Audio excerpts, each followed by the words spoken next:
Morei em um apartamento assombrado há 30 anos. Muita coisa aconteceu ali, mas nunca de forma constante. Não era como se os fenômenos seguissem um padrão. Eles simplesmente surgiam, quando queriam. E talvez fosse exatamente isso que tornava tudo pior.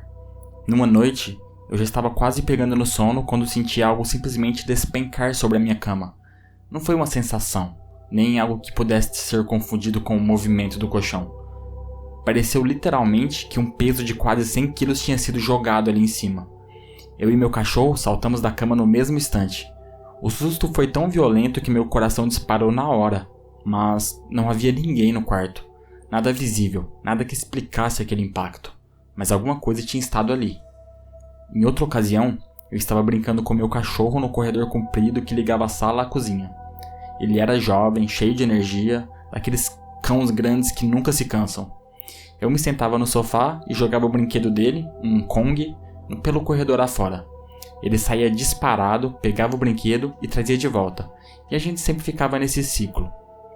Até que, em um dos arremessos, ele voltou sem o Kong. Fui até a cozinha achando que o brinquedo tinha parado embaixo de alguma cadeira ou mesa. Procurei no chão, debaixo dos móveis, nos cantos. Não estava em lugar nenhum. Mas então eu o encontrei. O Kong estava em pé, perfeitamente posicionado dentro de um armário de louça, atrás das fotografias. Não fazia sentido. Não havia como aquele brinquedo ter ido parar ali sozinho. E ainda assim, lá estava ele, como se alguém o tivesse colocado com cuidado, só para que eu o encontrasse.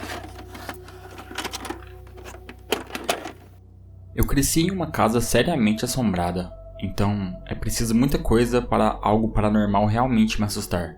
Afinal, eu já vi coisas, já ouvi coisas, de tudo um pouco. Mas houve uma única vez em que eu realmente senti medo. Isso aconteceu há cerca de 11 anos, quando eu morava em um conjunto de apartamentos. Tirando algumas aranhas absurdamente grandes e assustadoras, eu nunca tinha visto e nem ouvido nada de paranormal por lá. Até que, no fim de semana, o senhor idoso que morava no apartamento em frente ao meu deu uma festa. Durante essa festa, o irmão dele morreu, por intoxicação alcoólica ou alguma coisa assim. O corpo ficou lá por mais de 12 horas porque todo mundo achou que ele só estivesse dormindo para poder curar a ressaca. Depois da morte dele, comecei a ouvir alguns sons estranhos de vez em quando, mas nada muito sério, nada que realmente me abalasse. Então, certa noite, eu estava deitado na cama com a minha filha pequena, esperando ela pegar no sono. A luz do banheiro entrava no quarto e iluminava um pouco o ambiente, mas de repente alguma coisa bloqueou essa luz. Ergui a cabeça do travesseiro na mesma hora e olhei para a porta. Havia uma massa negra parada ali. Ela tinha, de forma vaga, o contorno de uma pessoa. Naquele instante, meu corpo inteiro começou a formigar. Fechei os olhos com força por um momento. Eu estava apavorada, sem saber se aquilo era uma pessoa de verdade que tinha invadido o apartamento, ou algo paranormal. Quando abri os olhos, já não havia mais nada ali. Então saltei da cama, peguei minha espingarda e alguns cartuchos e fui atrás daquilo. Mas eu simplesmente não encontrei nada. A única porta do apartamento ainda estava trancada com as duas fechaduras e a corrente de segurança continuava no lugar. As janelas estavam todas fechadas e trancadas também. Olhei embaixo da cama, dentro dos armários, eu revirei tudo e não havia ninguém. Depois disso, continuei ouvindo barulhos de vez em quando, mas nunca mais vi nada. 2 meses depois, assim que meu contrato acabou, eu me mudei.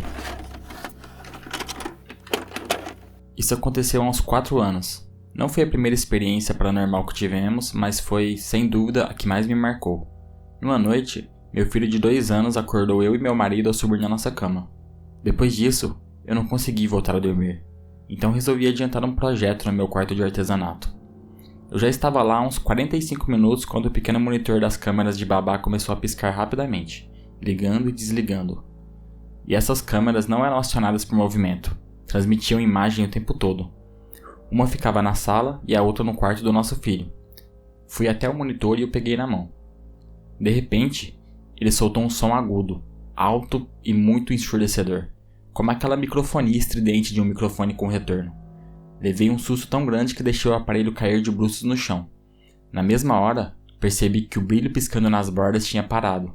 Peguei o monitor de novo e olhei mais uma vez para a tela. Vi meu filho parado no meio da sala, completamente imóvel, como uma estátua, encarando a parede.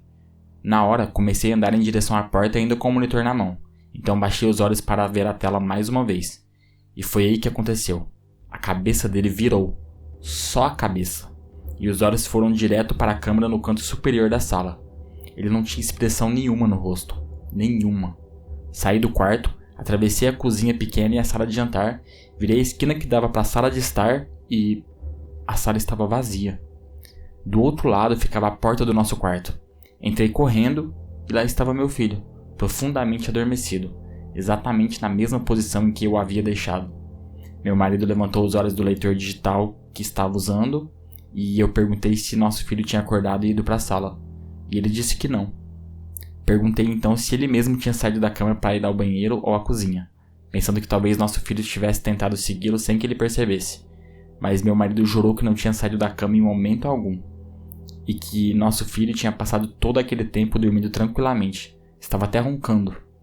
Como eu disse, aquela não foi a primeira vez que vimos doppelgangers. Mas, nas outras ocasiões, tudo acontecia tão rápido que mal dava tempo de sentir medo ou de processar o que tinha acabado de acontecer. Mas dessa vez foi diferente. Não foi só um relance.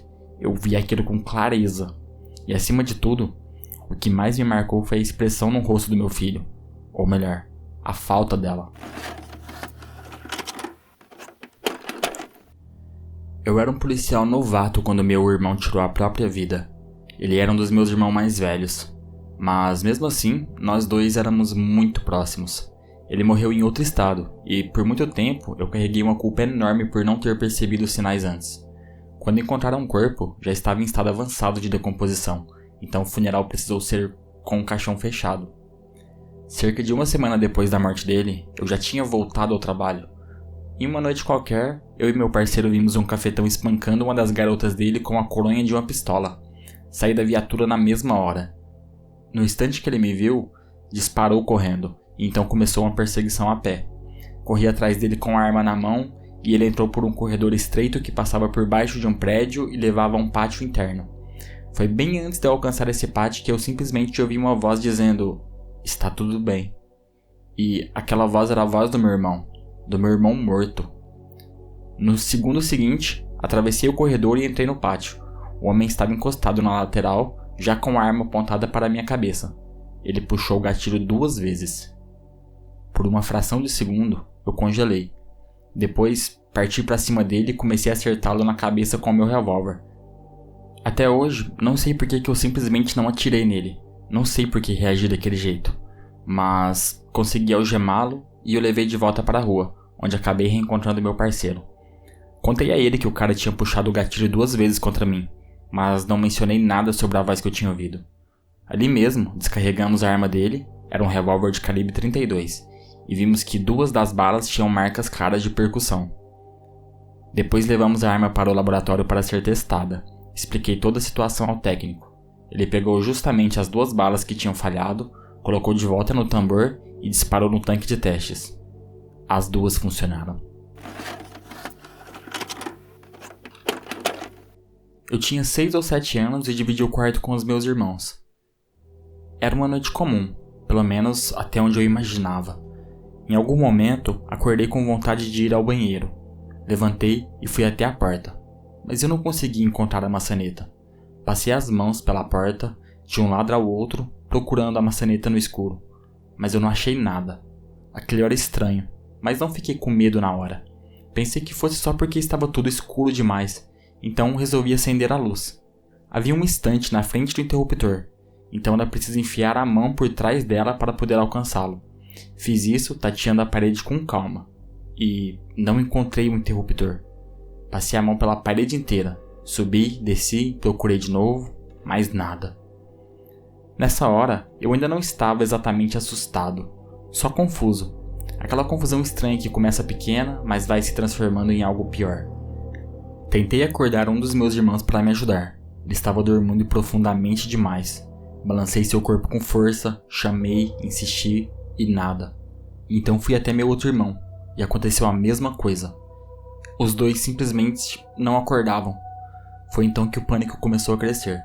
Voltei para a porta e tentei achar a maçaneta de novo. Passei as mãos, depois os braços, depois encostei o corpo inteiro na madeira e comecei a subir e descer, sentindo cada parte da superfície, procurando qualquer sinal da maldita maçaneta. Mas ela simplesmente não estava lá. Na minha cabeça de criança, comecei a pensar que havia alguma coisa errada de verdade. Talvez a maçaneta tivesse caído, talvez estivesse no chão. Me abaixei e procurei, apalpando o piso no escuro. Não havia nada, então pensei em olhar para fora, pela janela. Mas lá fora não havia nada também, só uma parede de escuridão. Nós morávamos em frente à minha escola, e normalmente eu conseguia ver as luzes do prédio à noite. Sempre dava para enxergar alguma coisa, mas naquela noite, do lado de fora da janela, existia apenas um negro absoluto, um vazio tão escuro que parecia engolir tudo. E foi isso que realmente me apavorou. A partir dali, comecei a gritar para os meus irmãos. Eu estava desesperado, tentando acordá-los de qualquer jeito. Eles até pareciam notar que eu estava ali. Faziam algum movimento, murmuravam alguma coisa sonolenta, mas nunca despertavam de verdade. Então eu entrei em desespero. Comecei a berrar com toda a força que eu tinha. Batia na porta sem parar, socando a madeira, gritando por ajuda, chorando. Eu estava completamente fora de mim. Na minha memória, aquilo durou uma eternidade, como se eu tivesse ficado preso ali por muito mais tempo do que deveria ser possível. Até que, de repente, minha mãe entrou no quarto e acendeu a luz. Na mesma hora, ela me puxou para um abraço. Eu estava em choque, tremendo, chorando, apavorado. Contei para ela que a maçaneta tinha sumido, que eu não conseguia encontrar o interruptor, que algo estava errado. Mas a maçaneta estava no lugar, o interruptor também. Tudo estava exatamente onde sempre esteve. Com o passar dos anos, tentei racionalizar aquilo, dizer a mim mesmo que eu estava cansado, desorientado, ou estivesse meio sonolento, mas uma coisa nunca saiu da minha cabeça: a escuridão do lado de fora. Porque eu conhecia aquela janela, eu sabia o que costumava ver dali. As luzes da escola sempre estavam lá, e naquela noite não havia nada, nenhum ponto de luz, nenhuma forma, nenhum contorno, apenas escuridão. E também havia outra coisa que nunca fez sentido para mim. Eu passei o corpo inteiro várias vezes pela porta procurando a maçaneta. Anos depois, até tentei repetir os mesmos movimentos com a luz acesa, recriando exatamente o que tinha feito naquela noite. E em todas as vezes eu conseguia sentir a maçaneta, e sempre que tentava encontrar um interruptor, eu sempre conseguia. Depois daquela noite, nunca mais dormi naquele quarto. Passei a dormir no chão da sala.